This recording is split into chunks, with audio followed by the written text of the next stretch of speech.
काँग्रेसचे नवीन प्रदेशाध्यक्ष हर्षवर्धन सपकाळ यांनी किल्ले रायगडावरती छत्रपती शिवाजी महाराजांच्या समाधीचं दर्शन घेतलंय आणि यावेळी त्यांनी सरकारवरती नाराजी व्यक्त करत काँग्रेसची ध्येय धोरण हिंदवी स्वराज्यावरती आधारित असल्याचंही म्हटलंय।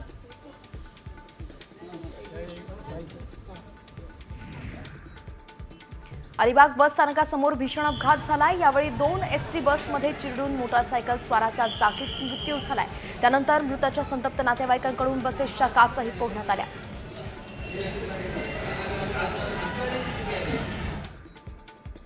महाराष्ट्रात कधी नव्हे ते आता फेब्रुवारीतच रात्रीचं तापमान वाढते आहे। त्यामुळे तापमानावरती आधारित तणावात भर पडू लागलेली आहे। दिवसाप्रमाणे रात्री सुद्धा उष्णता जाणवतीये। त्याचा परिणाम आरोग्यावरती होत असल्याचा निष्कर्ष वार्षिक अहवालात काढण्यात आला।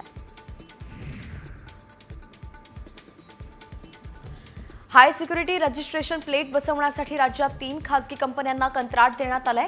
जवळपास 600 कोटींचं हे कंत्राट आहे। पण देशातील इतर राज्यांच्या तुलनेत महाराष्ट्रात या नंबर प्लेटसाठी तिप्पट पैसे आकारले जात आहेत आणि यावर आता वाहन चालक मालक प्रतिनिधी महासंघाचे अध्यक्ष बाबा शिंदेंनी संशय व्यक्त केलाय।